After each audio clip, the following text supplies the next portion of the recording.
Today we are making my Sourdough Roadhouse rolls. They're inspired by Texas Roadhouse's rolls that we all know and love. This recipe is hands down the #1 reader favorite over on the blog. It's been that way since I published it about 2 years ago. People love it. It has over 18,000 shares. If you have not made this recipe, you have to try it now.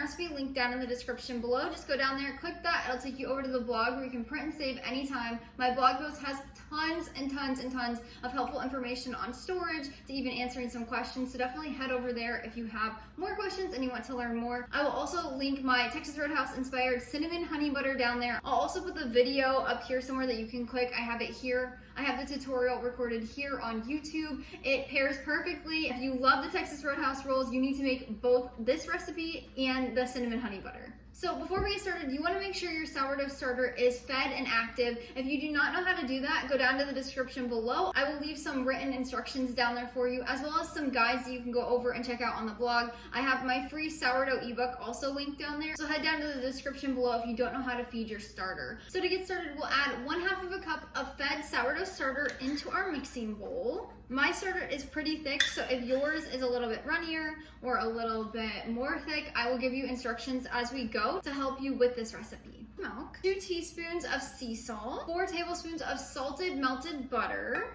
This makes it real good. Raw honey. You can also use pure maple syrup if you would like. This adds a little bit of sweetness that those rolls at the restaurant have that we all love. Once you have all your wet ingredients in here, you'll grab a bread whisk or a spoon. You'll mix this together.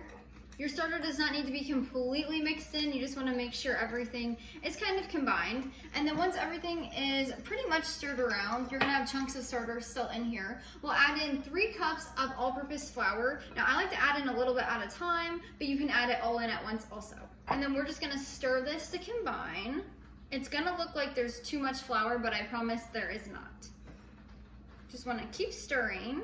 If you hear a pinging noise, it is raining so hard outside right now.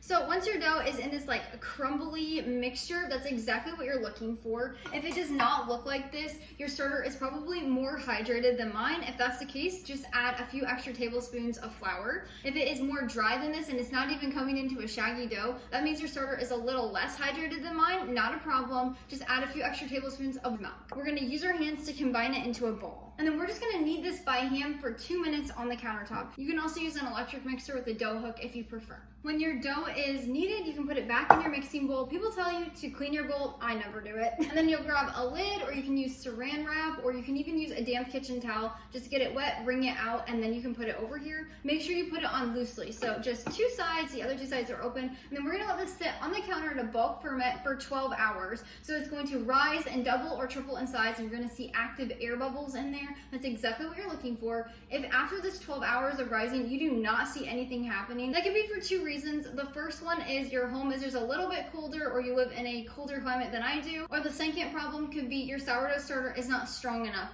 These are both fixable. You do not have to worry about it. If your dough is having problems, just head down to the description below. I have a bunch of troubleshooting down there for both options. But I'm gonna let this sit on the counter and bulk ferment for the 12 hours. So it's about 9 o'clock right now in the morning. That means this will be done at 9 p.m. I do not want to finish this recipe tonight at 9 p.m. So after it's done bulk fermenting, after it's done rising, I'm gonna put this lid on airtight and pop it in the refrigerator until tomorrow morning when I'm ready to start this. You can leave it in the fridge for up to 48 hours after the bulk ferment, and then we'll continue this recipe. See you back here in the morning. Now that it's morning, this has doubled in size during the bulk ferment, as you can see, and I put it in the fridge overnight to give me some more time. So now we're just going to push this down to let out all the air, and you're gonna line a sheet pan with parchment paper. And now we're just going to turn this out on the counter.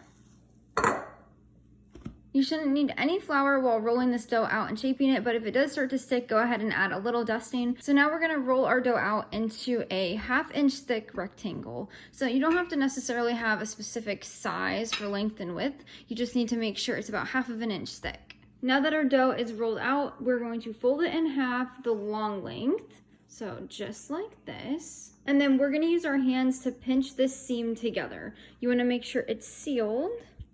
So now we're just gonna grab a bench scraper, a knife, or a pizza cutter, and then we're gonna divide our dough into 7 to 10 pieces. So I've already kind of scored them to measure them out. You wanna make them about 2 inches wide. So as you can see here, that's what I've done. Depending on how you roll your dough out, you'll get more or less, but now we're just gonna cut them. Once you've cut them all out, we're just going to put them on our parchment lined sheet pan about 1 to 2 inches apart. Once they're all on your sheet pan, not touching, you're gonna grab a dry kitchen towel, and we're just gonna place this over the top to let them proof on the counter at room temperature for 3 to 4 hours until they've doubled in size and are puffy.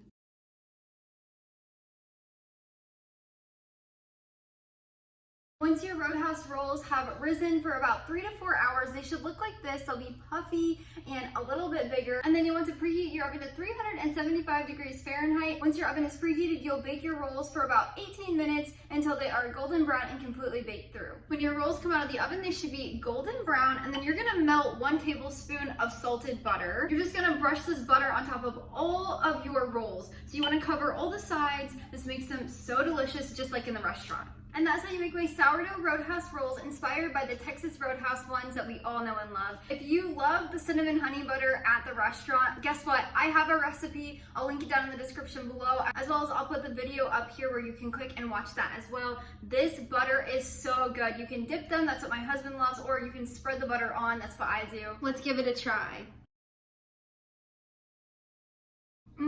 Just like the restaurant, but even better. Until next time, go love your family and serve God one recipe at a time.